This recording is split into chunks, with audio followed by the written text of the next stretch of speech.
All right. My name is Aaron Miller. I'm CEO of Automotive Parts Solutions and one of the founding partners.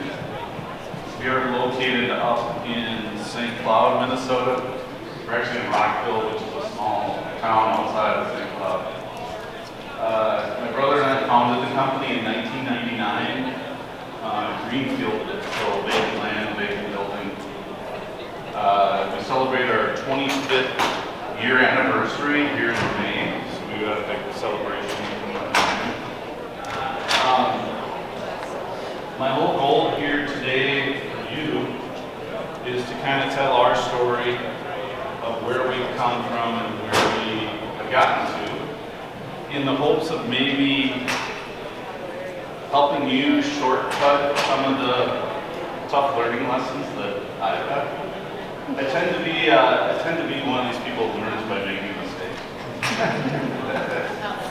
I'm not a real good student. I'm more of a student of hard knocks. So we've been fortunate enough in the last 6 years to have some really dramatic growth and success. That was 20 years in the making. So my hope is that you don't go through the suffering I did for 20 years. That maybe what you walk away with today will help you get to that next step or that next level without the frustration and struggle that I went through. So that's what we're going to try to communicate today. There's a lot to cover. I've been thinking about this for months. It's going to be very general. You are welcome to ask questions. Tomorrow we do have another session on building great teams, and that is the key to our success on top of this. If you run out of time for questions, please attend tomorrow because it's more of an open discussion. Right? I'll kick it off and kind of give some background, but then we will really interact with all of you, assuming you join us, and answer questions, fill in the blanks, and those types of things. If we don't get that far, and I do have my email up there and my business card. I welcome you to reach out to me. I'm not a consultant. I'm not a speaker. My son here, Nolan, has an outtake reel from last year of me doing training recordings and stuff like this that proves I'm not a great speaker. And he's just hoping that he gets plenty of content today to do a second one. But being I'm in public, I probably won't express my colorful commentary as much to you in respect. So anyhow, we'll kick it off. Well, a few things maybe if you don't know much about us. We have been a long-time PRP partner. We are a full partner, have been for many, many years. Without Team PRP, we would not be where we are today. That's a little shout out there. We've been a URG member since the day we opened our store. We've been a Pinnacle Yard since the day we opened our store. Kudos to all you being here, for Christy putting on this massive show. It's by far, I don't know how you feel, Dan, but holy cow. Very, very impressive. Yeah, it's amazing. So, kudos to you for coming out. You're obviously serious about your business, serious about learning, serious about taking it to the next level.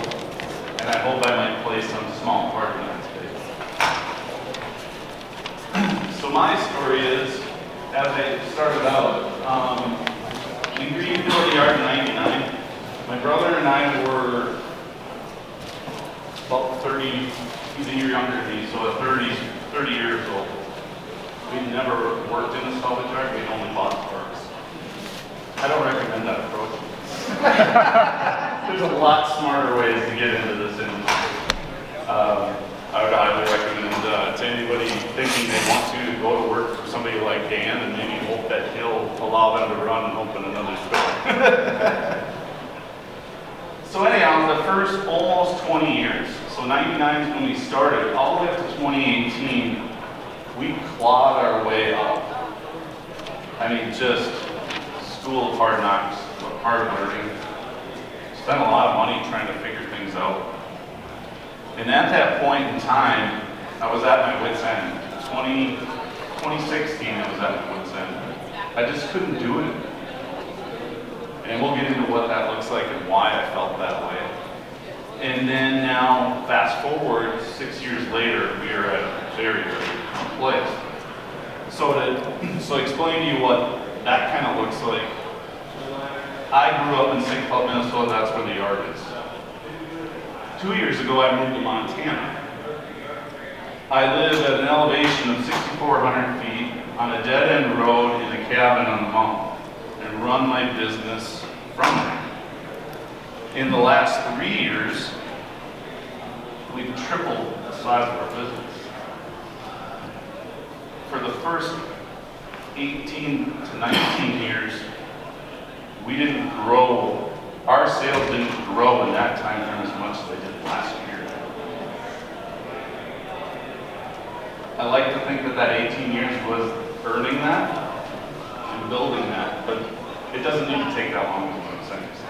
Don't walk out right now that if you can short step this, you're a lot smarter than I am. So from there we'll move on to just basically what we want to accomplish here. So how many people are Team PRP partners right now? So a fair amount. This might look, Jared doesn't publish this quite this way, but this is basically a ballpark realm of how we break down the different size yards within Team PRP. So big yard is basically $1 million to $5 million in annual sales. Bigger is $5 million to 12, and the biggest is over 12. And a lot of these bigger yards have been acquired by the private equity firms, Phoenix, ASOP, and Parts of Peak.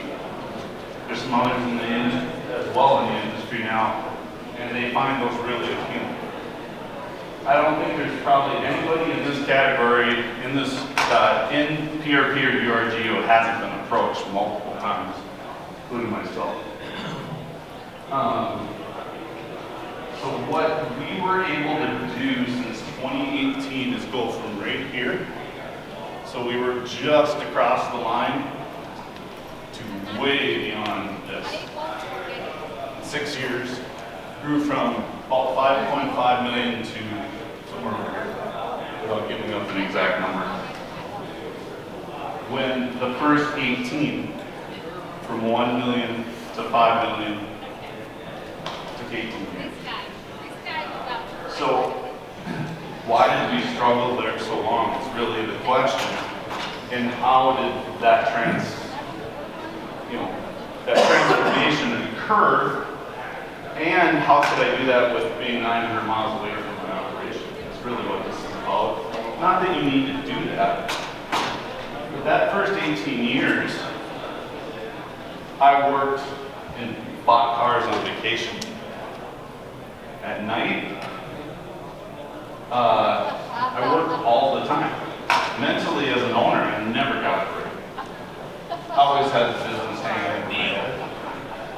And that's why at 18 years I was, well, at 16 years I was great. Fortunately, I did. If any of you feel that way, I understand. I've been there and lived there a long time. But what I'm saying is you can have dramatic changes in your business if you follow some of these recommendations and formulas. So I'm not going to, there's no way we can cover everything we've done in the last 6 years. But if you reach out to me, I'll ask you a few questions in an email. I'd be glad to spend a half hour with you on the phone. I could definitely steer you the right direction depending on your situation, because every business is unique and every situation is unique. And what we went through is just way too big to say this is the answer. But there are tools, resources, and things you can put in place that will make dramatic changes in your business very quickly.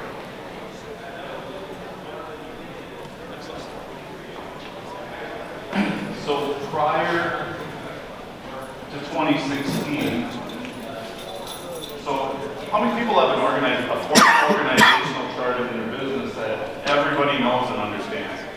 Not many. This is where you start. Every business should have an organizational organizational chart, regardless if you don't have one on paper, it still exists, right?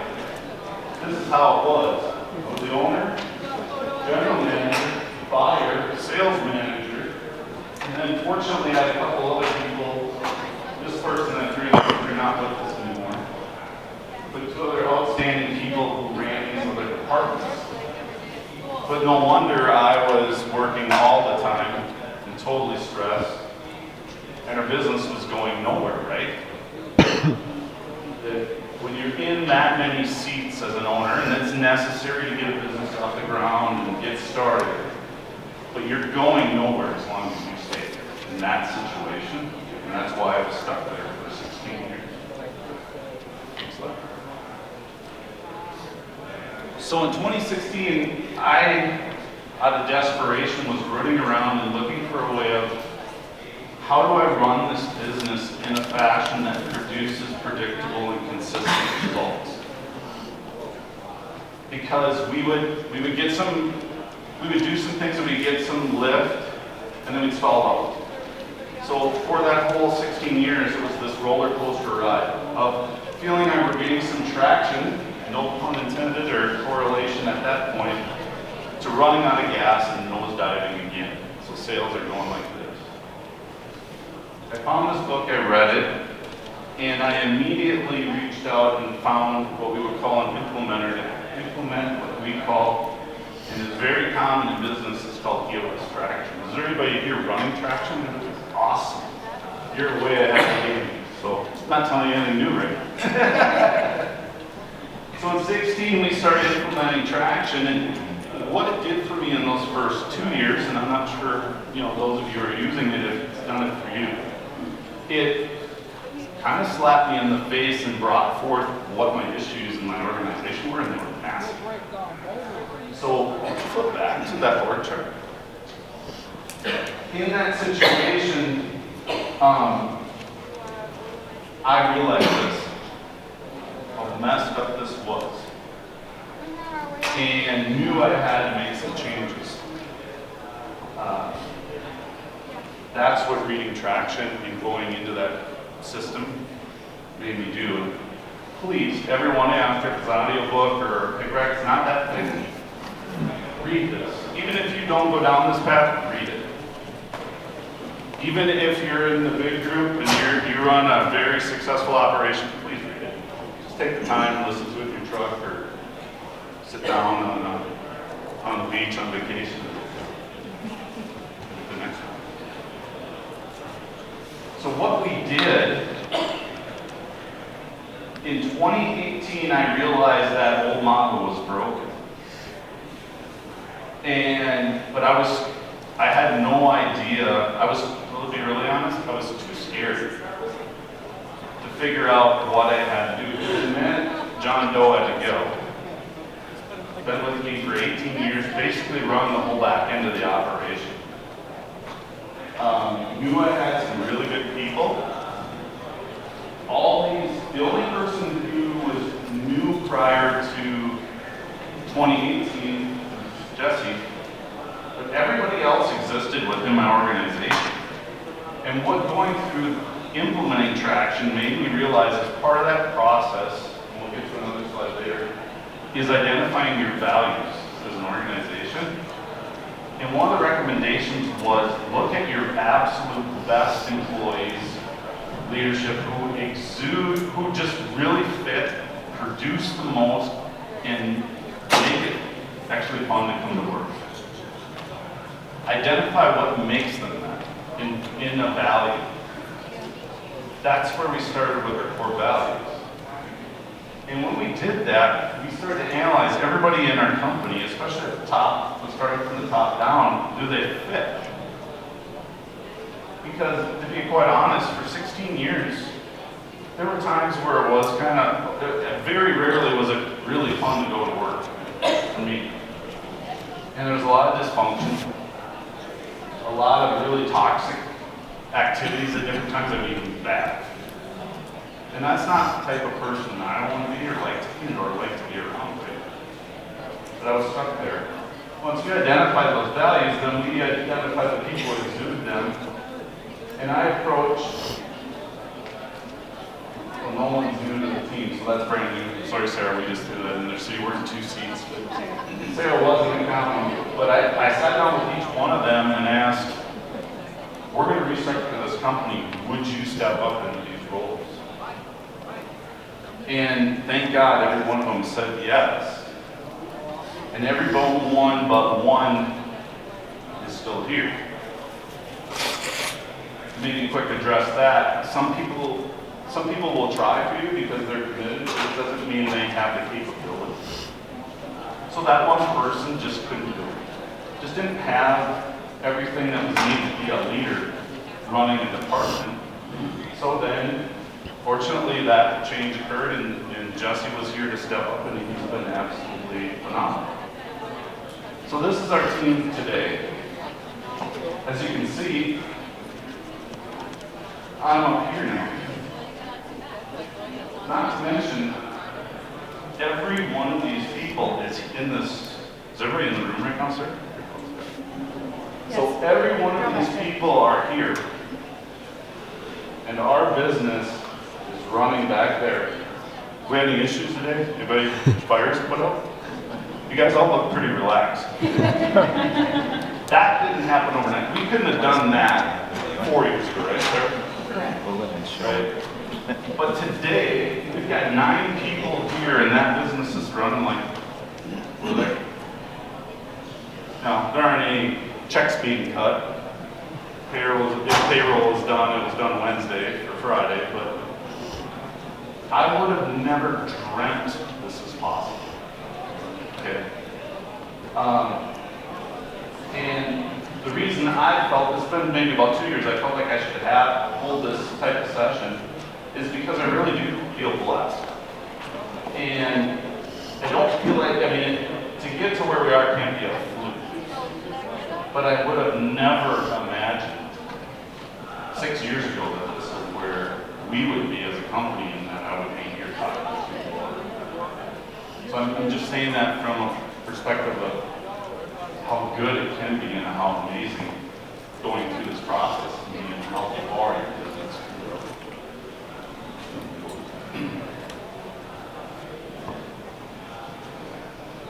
So, depending on where you are as far as the size of your organization, you'll, as an owner, you'll be in one of these progressions. So, it's natural, right? You're small, you're straight with your scratching. You're going to be working in it for some point, right? And as you start to scale, especially from big to bigger, really to get past that mid-range without struggling and seat porpoising like we did, you as an owner or as the top manager has to be working on it. That means you aren't integral to the day-to-day operation of that business. You're leading it, you're coaching, you're mentoring, you're developing. Because if you aren't developing your people and working with your people and developing your business, you're stuck. You are hitting a ceiling because you aren't. And believe me, whenever I say this is right, I'm not pointing fingers where it's because you haven't taken that next step as an owner. And in my opinion, it's your responsibility not only to your team and your organization, but to yourself. I'll issue you $1,000. I don't know if any of us here go into business to create a job for ourselves intentionally. I think I got into business because I'm unemployable, to be honest. I tell that to people every day. It's like if I didn't own a business, I don't think I'd have a job because I'm too stubborn and too independent to answer to somebody else. And then from there, as you're working on it, like we're describing, implementing these tools, implementing these systems, then you get to the point where I've really hit in the last 2 years where you're setting the course. Right? You're the captain. You're maybe mentoring people, you're managing people. And that's where I've gotten to today. I do mentor, and Sarah, is obviously the GM. She's managing the operations day to day, working with the leadership team. But I really enjoy working with every one of them and helping them grow and learn and better leaders. That's just kind of, I found my natural place there. And I can't tell you how fun it is. But it's available to all of us. So. Anybody read the book Turning the Plywood? I recommend that one too. It's a real short read, right? Really simple. Is that Jim Collins? Yeah. Jim Collins wrote Good to Great, a whole bunch of books. Great books. You know, all of them are fantastic. I've read most of them. Turning the Plywood is really simple, straightforward. Your people can understand it. So when we were struggling, there was always something broken. And if we want to talk in automotive terms or mechanical terms, it's like there's a flat spot on that wheel, right? So all these pieces, this is our basic business. Did everybody agree this is our basic business function? This is how it works, right? You buy cars, you inventory them, you dismantle them, you sell the parts, you fulfill the orders, and you got to collect the money. If any one of those is not working, this business is not working. And when we were struggling, sometimes we'd have multiples of those with flat spots. But rarely did everything work together. Now, is it always perfect? No. I mean, just like you, we're struggling to hire people. Because we've grown so fast, we're always short-handed. We're asking a lot of our production staff. So that's our priority this year, is getting that fixed, that we're as a company much more proactive, so we aren't stressing, working our production staff as hard as we like. It can't be sustainable at some point, right? You start losing people, then we really have some big issues. But when this thing is just really humming like it has been for the last 6 years, what's happened for us can happen for anybody, at any stage. And it's miraculous. That's why I've read a lot of these books and these different things, and it never all came together until the last 6 years. But it's real. It can be real for you. Maybe it already is, and if it is, that's awesome. Then I would say just read traction, and maybe you can gain something in fine-tuning your operation and your processes even better.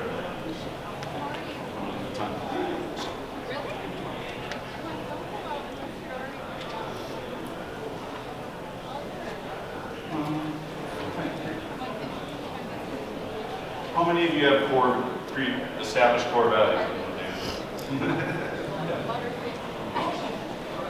How have you guys implemented it into your culture? Do you really believe it's all the way down to your part-time employee level, or do you feel that way? I think it's a constant battle to get it there. There's no doubt about it, because you have turnover, especially at the bottom. Yep. And they will conveniently remember it when they need to remember it, and conveniently forget it when they don't. So, we have it as a line item on all of our agendas, which is a big part of it. We've got different sayings on our shirts, as you guys can see, and some different things to do that. But it's a constant, every meeting, something gets on. From a management perspective, Dan, let's say when you're having a problem with an employee, do you use those values in those discussions? You should, yes. Yeah, so in the this takes time, folks. It's a process, right? It took us 6 years to get here, and very deliberate, focused work.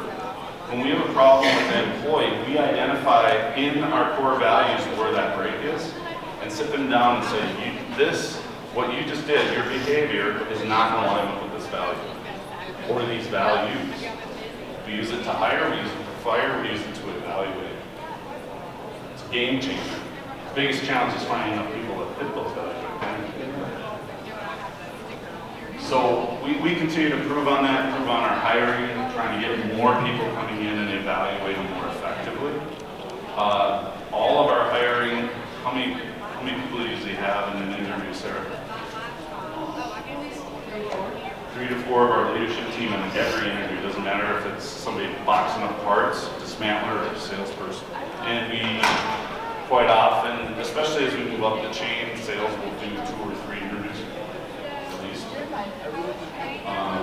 production sometimes too. If it's unanimous, we might not, because we know it's like, we can't let if we had a great interview with a production person, we can't let them walk out. A lot of the times someone will say, let's hire them now. Or call them on their way home, kind of thing. So, it's just the environment where you gotta be super aggressive in that area. So we're aggressive to hire and also quick to fire. Yes? Can you talk a little bit about training your managers and mentoring your managers and some of the things you've done with that?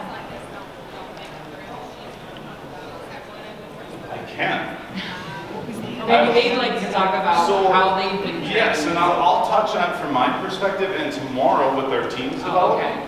you can also get their perspective, which I would say is I'm only going to tell you my lens, right, Amber? Right? And they're going to tell you their perspective, and that's tomorrow's goal. So I'm not brushing it off, but I would say I'm very close with every one of our managers. The hardest thing for us is if we continue, I think for me and for them will be, if we continue to grow, is the fact that I probably will have to distance not intentionally to break that, but to grow the business. Let's say, like in Dan's instance, you go to a multi-yard. Now I'm going to add new layers, so maybe there isn't a direct with every person on this team, but we subscribe to just complete open and honest communication, and that takes trust and time, right? And fortunately, we've all been together, well, Jesse's been doing this at 6 years. The rest of us have been well over 15, some over 25 years. I would say through that 25 years, Travis is in the back, he's been there a long time.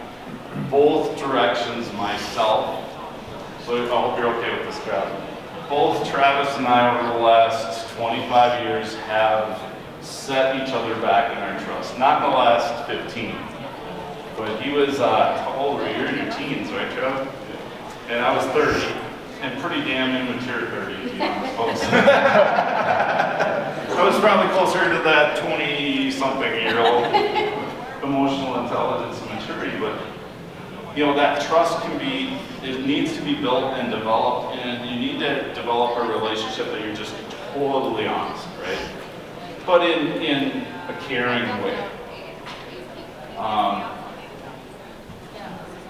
I am just that way. I'm like a super transparent person, almost to a fault, especially as a leader.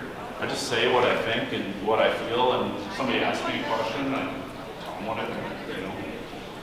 I hope they appreciate that at times. I think if I get frustrated, sometimes it can sting a little bit, because then my tone's a little different. But they've also learned to realize that isn't personal, that's right? Yeah. That isn't personal, it's me. It's not them, it's me, right? So just practically speaking, because I feel like it's super easy to say, oh yeah, trust, but you're in Montana, and they're in Minnesota. Physically and practically speaking, how often do you have phone calls or Zoom calls or speakerphone calls? How are you communicating? And how often are you communicating? And thank you so much for asking. It's exactly what we should be talking about. So before I moved, so a year before I moved, that was 2021, right? Post-COVID. I spent the least amount of time working in my adult life since I started working full time. And the reason was we had outgrown everything. I didn't even have an office. So there was a high top table like out here in the lobby, this tall. And I would sit in the middle of the sales office because I had nowhere else to go. And it got to the point where I was surprised Travis didn't say, would you just get out of here? Because you're like a distraction to us selling. And I felt like it was in the way. And that's what really gave me the insight and confidence to go, wait a minute, I can live where I want. So we haven't gone down this path. If maybe this is something you want to do.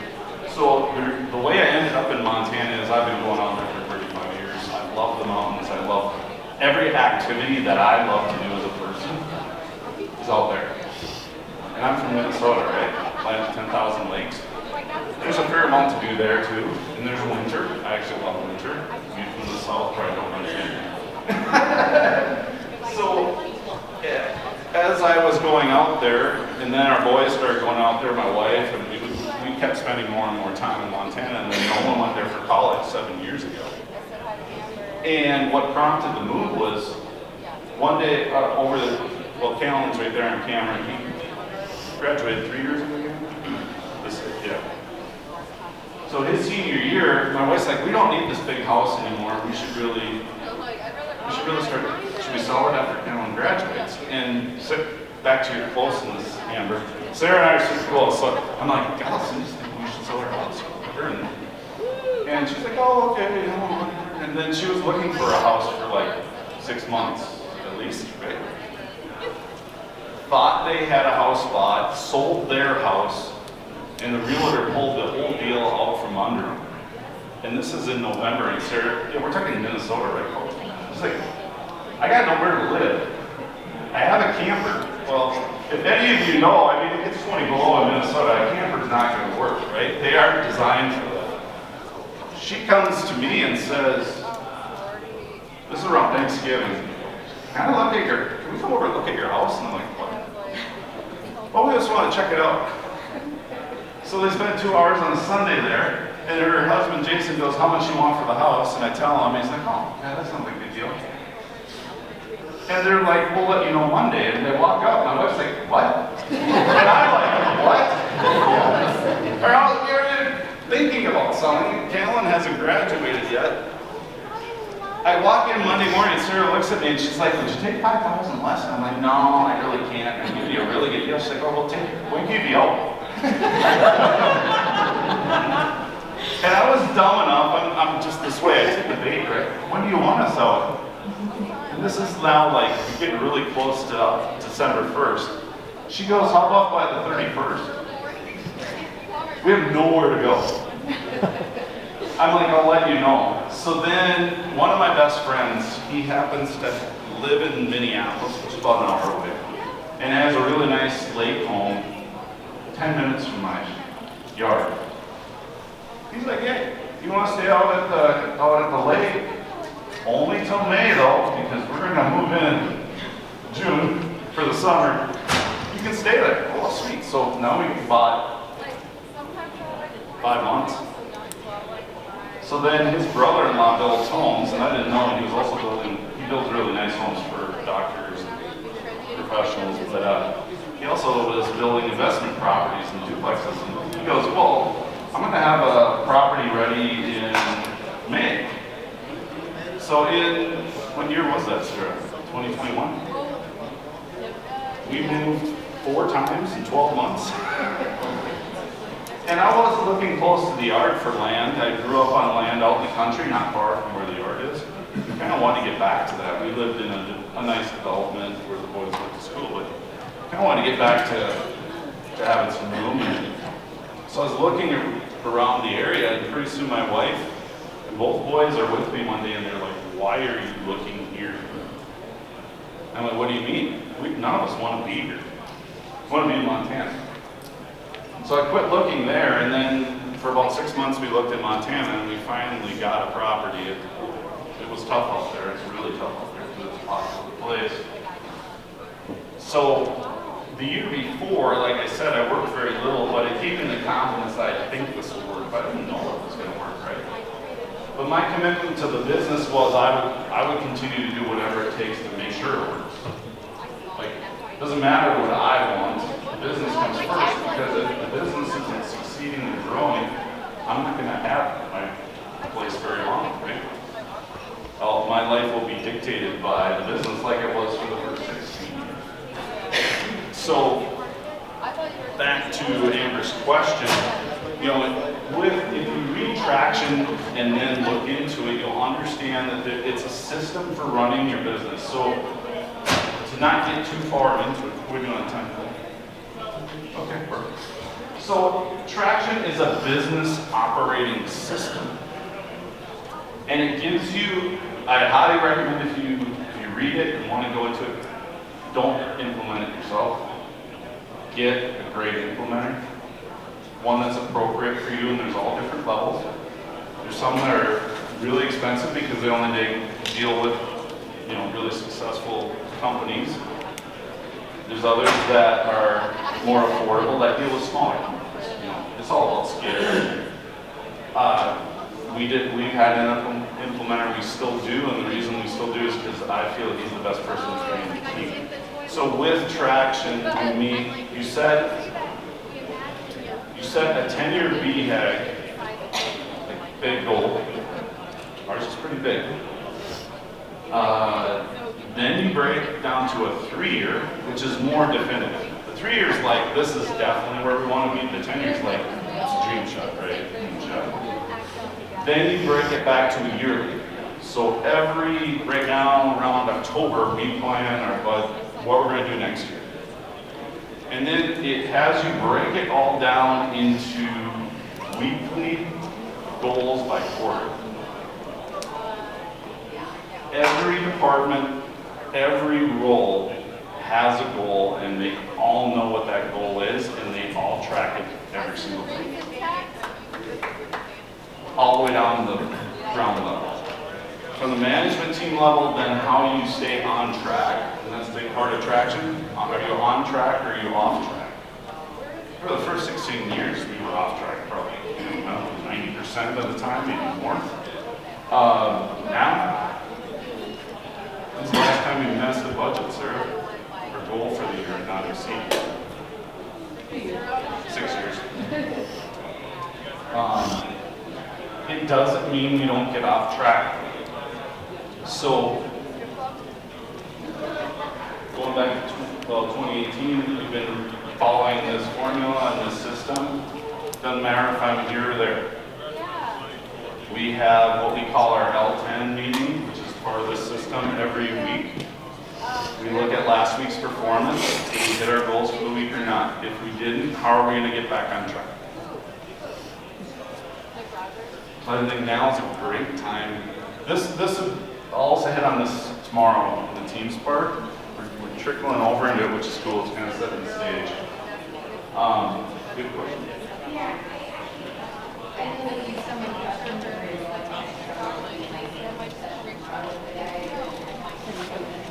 actually really wanted to touch on this. When you talk about media here, and however, talk about getting out of the scare place. I want to understand you getting out of the scare place and have your team be with you and what would those things. Because one thing for both the team and how the team knows their goals, but how did you, right, the owner, the being, the department, how did you get out of being scared about letting the team help you, right? What does that look like to you? Okay. So yeah, we'll back up to 2016, 2018, right? For that 2 years, I was terrified. Well, I've been scared before, but I knew that if I didn't fix this, we probably wouldn't be around. And I mean, to be quite honest, I don't know if there's anybody in this room. There probably is, but I mean, even with we running this in DRP, even getting behind on it, AP, right? We were slow payers because we had to, right? That's how scary this was. It's like, I was getting close to the end of the line. And what the scariest part was is when we decided to make that change with the organizational chart, what would these people do? But I had no choice, right? The worst case scenario, which thank God, I mean, it never even remotely came true, was they're like, no, I'm not up for this. And I was brutally honest with them, they could all tough them up. But they didn't. I think part of that is probably because, you know, they're the leadership team because of the connection I had with them. And they exemplify who we are. And they had a lot of time and a lot of energy invested in it. So I was hopeful, but I had no idea. I mean, honestly, if let's say 2 of them said no, I don't know if it would have worked. That's how desperate it was. I mean, I hope to God none of you are at that point. I mean, it happens, right? I know it's happened, it has happened. There's people in this room that's happened. I know that. Because we talk about it. Those of us who know, where we have a friendship and closeness and we've been through some of this stuff, it's kind of war stories, right? And it's good to know that it happens, right? You don't want it to, you can get yourself in the spot. But there is hope, right? I would say if I wasn't pushed to that point, that fear, I might not have took that action, but I actually didn't have any choice. I was even if it didn't work and they didn't step up, I was gonna fail either way, so why not just go for it, right? So that's kind of how that came out, yeah. Yeah. Some organizations will send somebody to training to become an implementer, but I believe that's pretty expensive. So there's, the implementer or integrators are, implementer is the right term. They're associated with EOS. There's another version of it called Pinnacle. One's them. It had nothing to do with Pinnacle, the software, but there are implementers. If you look it up, there's implementers all over. If you would like, I would happily refer you to ours. But there are a lot of them out there. They're very well trained. They'd be great. I guess it would be helpful. So ours, he does have openings to run. So what that looks like, in addition to our weekly meetings, there's quarterly all days. So every quarter, all the leadership team, the original organizational chart, gets together with the implementer at his place for the entire day. And we see, I guess there's a few other things to add, and we see our progress. So in addition to our KPIs, there's to-dos, which are like a weekly or 2-weekly thing. So everybody on the leadership team has to-dos, right? And then when we meet each week, did it get done or didn't? Not everything's going to get done, but if it's in front of us, we're talking about every week. It should finally get done. Then there's rocks, which are quarterly initiatives. So those are the big things, right? And some of them might take longer. So as an example, we just acquired the property next door to our place, incorporated that into our operation. There were one really nice building and another cold storage down there. That's taken us a year, and we aren't quite done. There's dismantling operations, there's sales, had to improve the whole yard with retention pond, take down fencing, put up fencing. Those were all rocks, all that big stuff, and there was a ton of to-dos in it. So that would be like a really big version of it. But there's stuff you're going to be doing in your business as well. It's like, so a rock would be, okay, we're going to get ready to increase dismantling by 1-fold dismantling, which we did do this year too. So that's like, we're going to add 30 vehicles to our purchasing, to our inventory to dismantling. So there would be rocks to get ready for that, right? Hire people, get equipment. And the to-dos are more like, for like conference, we need to schedule our rooms, we need to get the flights, we need to order shirts. Those are to-dos as an example. Or other things, more operational. Your implementer will teach you all that and all the lingo, and really get you immersed in it. You try to do it yourself, you're going to waste a lot of time. So our implementer right now at the base level is about $2,100. Totally worth it if you can afford it. Maybe you can find people cheaper. I don't know. And there's definitely guys that are way more expensive. For sure. Yes. One department in your company has trouble coming up with rocks, and other leaders help them come up with rocks, or they pretty much always have one on the rise? Great smirking. Somebody else said. See, they don't have to. It's not like, if they don't, that's okay. You got a department dialed in and there's really nothing to work on.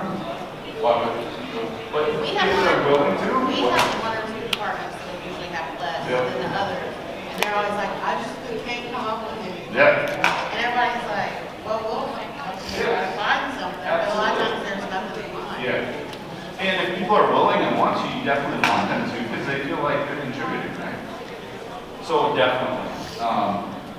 We'll team up, because you can team up on rocks too. Some of them are interdepartmental, let's say, inventory and sales, dismantling the park, making changes, those types of things. So that's really common. Yeah, I would definitely do that. And we've done, I know we've done it. It doesn't happen as often, but we definitely tag something. Other questions? All right, I'll share if you're good with it. I'm doing. What was their question? Yeah. Eric, good question. How do your meetings actually format? How do they look? You set up like an itinerary and like you meet on Teams and then have a follow-up email what was covered so that you can follow up on that? So this is, it's another great question.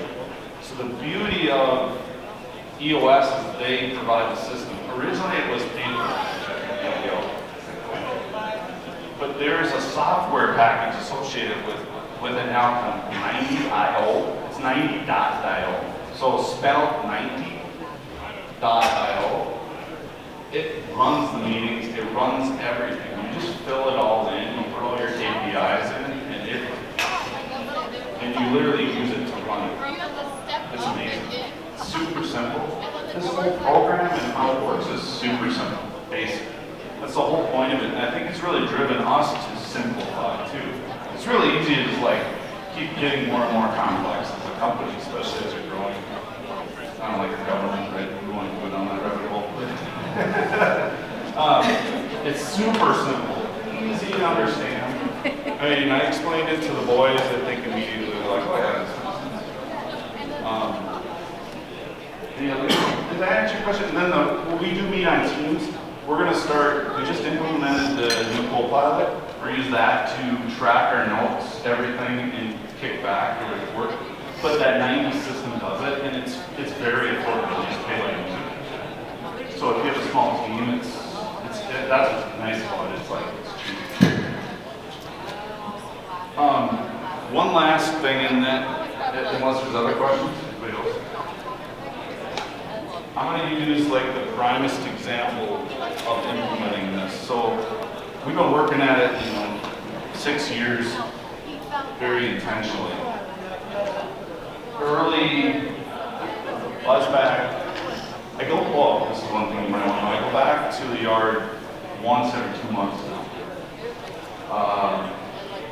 I went back, the longest I've been gone is I went back early December and didn't go back till the first week of March.